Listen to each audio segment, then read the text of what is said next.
بنگالی کو میں نے کہا کہ آپ نے اونٹ دیکھا؟ ہاں استاد جی بہت اونٹ دیکھا ہے. سمجھے؟ دیکھا ہے استاد جی. میں نے کہا پٹرول ڈلتا ہے اس میں یا ڈیزل ڈلتا ہے؟ استاد جی پٹرول ڈلتا ہے. میں نے کہا ٹھیک ہے. سمجھ رہی میں لیکن اب 22 سال تک 23 سال تک جب آپ کو اونٹ کا پتہ نہیں ہے تو پھر کیا ہے؟ سمجھے؟ پھر کیا ہے؟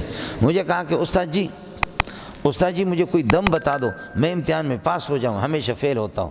میں نے کہا یہ لکھو استودعتک مما علمتنی فردده علی عند حاجتی الیہ ولا تنسنیہ یا رب العالمین. اس کو لکھو، اپنے پرچے پر لکھو استودعتک مما علمتنی فردده علی عند حاجتی الیہ ولا تنسنیہ یا رب العالمین. لکھ کر کے اس کو دیا.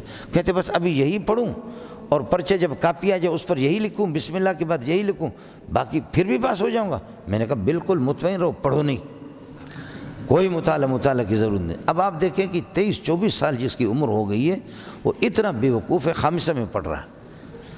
سمجھیے وہ مختصر معنی کیا سمجھے گا؟ ہدیہ سعیدیہ مولانا جامع المعقول والمنقول حضرت اقدس مولانا حمید الرحمن رحمۃ اللہ علیہ حضرت پڑھاتے تھے ہدیہ سعیدیہ. اب اس نے کیا کیا، کتاب ویسے بھی اس کو نہیں آتی تھی لیکن بالکل یہ دعا یاد کی استودعتک مما علمتنی فرددت علی عند حاجتی الیہ ولا تنسنیہ یا رب العالمین. اس کو پرچے پر بسم اللہ کیا، پھر لکیریں کھینچی، پھر اس کے بعد اس کو لکھا. اب پرچہ ہے ہدیہ سعیدیہ کا، سمجھ رہی میں اس میں اس کو پلہ ہی نہیں پڑتا کہ یہ کیا ہے. سمجھے؟ ہم لوگ نگرانی کر رہے، مفتی نظام الدین اس وقت وہ بھی تھے، اس میں جامع فاروقیہ میں تھے، نگرانی کر رہے. مجھے کہتا ہے استاد جی ادھر آ جاؤ. میں نے کہا کیا ہے؟ کہتے خدا کی قسم یہ پرچہ سمجھ میں ہی نہیں آ رہا. میں نے کہا آپ کا یقین خراب ہے، پھر فیل ہو جاؤ گے. تمہارا یقین رکھو. کہتے کیسے یقین رکھو؟ صرف دعا لکھی ہے، پرچہ تو مجھے سوال تو سمجھاؤ. میں نے کہا نہیں. نکل گیا. ہم نگران تھے. پھر تھوڑی دیر کے بعد آ گیا، پھر میں اس طرف سے ٹرن کر کے دوسری طرف چلا گیا. مفتی نظام الدین کو بلایا. کہتے یہ آدمی بڑا دھوکے باز ہے. سمجھے؟ یہ استاد جو ہے نا بڑا دھوکے باز ہے. مجھے کہا یہ استودعت کو یاد کرو، میں نے کیا تو اس پر میں پاس ہو جاؤں گا. مفتی صاحب کہتے کہ پھر کیا؟ اس نے آپ سے کہا تھا پڑھو بھی نہیں، یہ دعا کرو پڑھو. کہتا ہاں جی مجھ سے کہا کوئی مطالعے کی ضرورت نہیں، کوئی پڑھنے کی ضرورت ہے، میں نے یہی کیا. سمجھے؟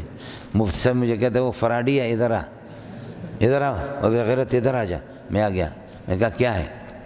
کہتے کہ اس کو کیسے آپ نے دھوکہ دیا؟ میں نے کہا حضرت اس کو دعا میں نے بتائی ہے، بات ہوتی ہے یقین کی، یقین کرے گا پاس ہو جائے گا. اس کا یقین خراب ہے، تمہارا بھی یقین خراب ہے. میں نکل گیا. سب آپ کا یقین بھی خراب ہے، اس کا یقین بھی خراب ہے، یہ یقیناً فیل ہو جائے گا. آدمی عقیدہ تو رکھے. پھر مفتی صاحب تھوڑی دیر کے بعد دیکھا، پھر کھڑا ہو گیا. مفتی صاحب نے خود وہ کتاب پڑھائی بھی نہیں تھی، شاید ذہن میں کچھ نہیں تھا. مفتی صاحب نے فرمایا میں بزی پڑھاتا تھا، ہدیہ سعیدیہ حضرت کے پاس تھا، مضامین تو ایک ہی قسم کے ہیں. سمجھے؟ ہدیہ سعیدیہ شرح قائد وغیرہ یہ سب میرے پاس تھے. تو پھر حضرت نے فرمایا کہ ادھر آ جا. مفتی صاحب نے. میں نے کہا نہیں آ رہا ہوں، تمہارا عقیدہ خراب ہے، ان کا بھی خراب ہے، میں بالکل نہیں آ رہا. سمجھے؟ مسجد میں ہم گھومتے پھرتے. اور پھر تھوڑی دیر کے بعد آیا وہ، پھر اٹھا. کہتے اللہ کی قسم تم نے بہت دھوکہ کیا میرے ساتھ. سمجھ رہی ہے کہ نہیں؟ میں نے کہا کوئی دھوکہ نہیں کیا، انشاءاللہ اللہ کے فضل و کرم سے جو آپ کی پوزیشن ہے راسب والا وہ پوزیشن آپ کو مل جائے گی. سمجھے؟ راسبین والا جو آپ کو پوزیشن ہے وہ پوزیشن آپ کو. یہ اس قوم کا حال یہ ہے.